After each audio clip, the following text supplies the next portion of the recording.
नमस्ते फ्रेंड्स। आज मैं आप सबों के बीच पुनः एक वीडियो लेकर आया हूं, जिसमें कुछ सूचनाओं से आपको अवगत कराऊंगा और उसके डिटेल्स के बारे में आपको बताऊंगा।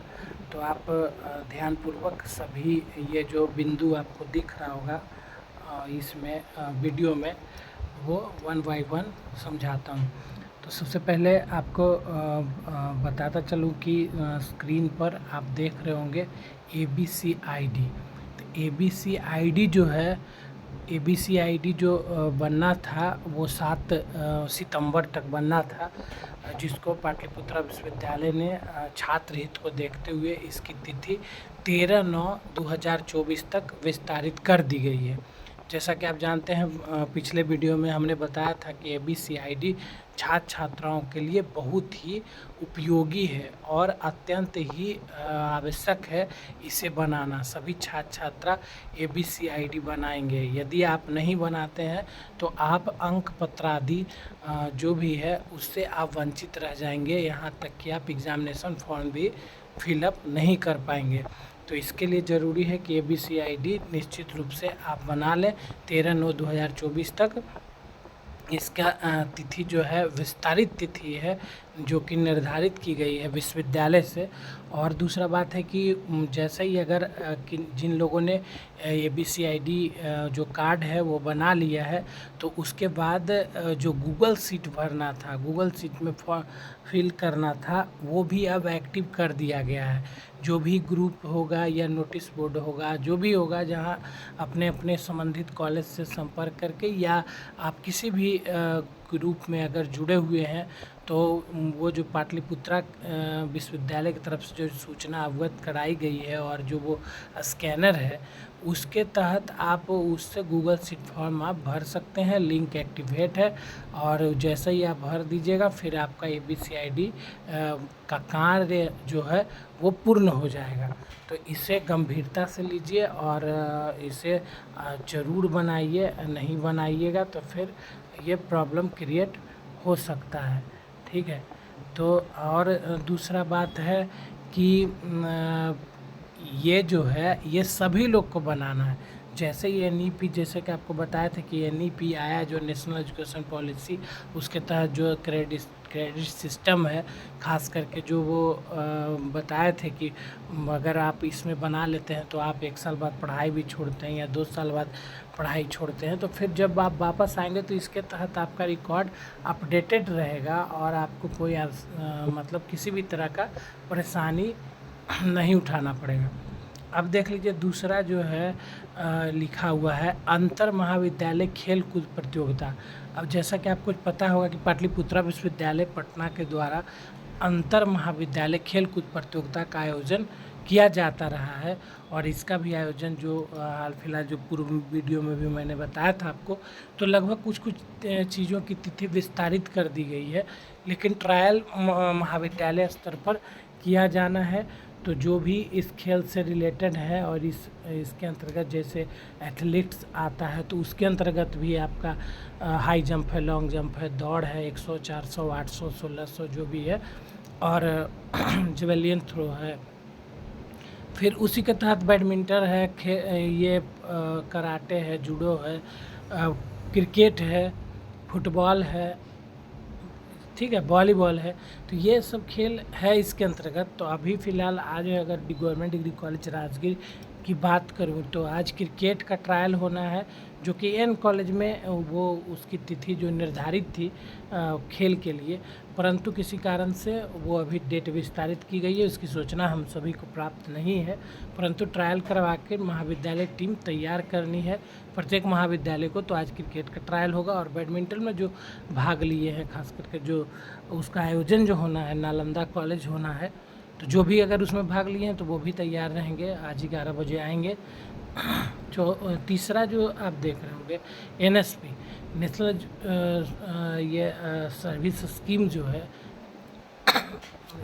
ये जो है NSP में जो फॉर्म भरे हैं, NSP में जैसे कि देखिए, NSP क्या, नेशनल स्कॉलरशिप पॉलिसी जो है पोर्टल है, जो उसमें क्या है कि NSP में कि एक सूची है एक सूची है एनएसपी पोर्टल पर आपको मिल जाएगा। एनएसपी में जो भी छात्र छात्रा जैसे नंबर के अनुसार जो भी विभागीय तय हुआ है उसकी एक सूची है। आप इंटर आर्ट्स से पढ़े थे, साइंस से पढ़े तो कॉमर्स से, सभी का अलग अलग सूची है। और यदि आपका उस सूची में नाम है तो आप एनएसपी भरने के लिए योग्य हैं। बता दूं कि एनएसपी में जनरल, एससी, एसटी ये सब नहीं होता है। वो जो भी मतलब कि उस सूची में जिनका नाम होगा तो उनको एनएसपी मिलेगा। तो एनएसपी के लिए पहले महाविद्यालय से बोनाफाइड ले लीजिए, और बोनाफाइड लेने के बाद फिर उसको फॉर्म अपडेट करना है। तो बोनाफाइड के लिए भी क्राइटेरिया है, कंडीशन है, शर्तें हैं कैसे आपको प्राप्त होगा। तो उसके लिए ये भी है कि आप आवेदन देंगे, उसके बाद 10th-12th का मार्कशीट का फ़ोटोकॉपी लगाएंगे, आधार कार्ड देंगे, फ़ोटो सिग्नेचर ये सब। और यहाँ एक ये महाविद्यालय में किया गया है कि आप अपने वर्ग शिक्षक से भी अटेस्टेड करवा के लाएंगे। 75% भी इसके लिए थोड़ा होना चाहिए, मतलब एक बनाया गया है कि आप इसको भरेंगे। तो ये एनएसपी का हो गया। जो भी इसका तिथि भी शायद अक्टूबर तक विस्तारित किया गया है, तो आप लोग इसको देख लेंगे। और NSP government degree college Rajgir की बात करूँ तो प्रॉक्टर ऑफिस में आलोक जी होंगे, उनसे संपर्क करके विस्तृत जानकारी प्राप्त कर सकते हैं। अब एक और है कन्या उत्थान योजना। मुख्यमंत्री कन्या उत्थान योजना जो है 50,000 की राशि जो मिलनी होती है। तो सबसे पहले बता दूं कि 2020-23 सेशन वालों का बहुत कोई का आ गया है, और जिनका नहीं आया है और नाम ही नहीं था पोर्टल में, तो उनकी भी सूची विश्वविद्यालय को अग्रेसित की गई है अग्रेतर कार्रवाई के लिए। तो अभी उसका भी पोर्टल नहीं खुला है, जिसके कारण से जो सूची महाविद्यालय विश्वविद्यालय को प्रोवाइड कराई थी वो विश्वविद्यालय भी शिक्षा विभाग को शायद नहीं दे पाए होंगे, क्योंकि इसका पोर्टल खुला नहीं है। और ये पैसा यूनिवर्सिटी नहीं, राज्य सरकार देती है। तो हम लोग का जो काम है, आप लोग का प्राप्त आवेदनों को ये एकत्रित करके विश्वविद्यालय भेज दिया गया है सूची बनाकर, फिर वहाँ से राज्य सरकार जाएगा। तो जैसे ही हमको लगता है कि पोर्टल खुलेगा तो फिर आपको आगे की कार्रवाई के लिए आपको निर्देशित किया जाएगा, सूचना दी जाएगी। और जो 2021-24 में पास आउट छात्र छात्रा हैं तो उनका भी अभी मार्कशीट का वो जो काम है अभी फ़िलहाल नहीं हुआ है या लंबित है, या तो उससे पहले है क्या कि अभी डेट नहीं आया है। 21-24 सेशन का कोई डेट नहीं आया थर्ड पास आउट छात्राओं का, सिर्फ लड़कियों का। तो जैसे ही अगर डेट आता है तो फिर आपको अपडेट किया जाएगा। फिर एक और देख लीजिए कि पीजी वोकेशनल के अंतर्गत जो भी सब्जेक्ट आते हैं, खास करके यदि ब्लिस की बात करूँ तो ये भी इसके अंतर्गत आते हैं। तो पीजी एक प्रतिकुलपति महोदय, आदरणीय प्रतिकुलपति महोदय पाटलिपुत्रा विश्वविद्यालय के, वो एक ये क्या कहते हैं, एक पत्र जारी किए हैं वो डीएसडब्ल्यू महोदय पाटलिपुत्रा के नाम से, कि जो भी वोकेशनल कोर्सेज के नामांकन प्रक्रिया जो चल रहे हैं अगले आदेश तक स्थगित की जाती है 5th राउंड का। तो अब देखना होगा कि क्या ये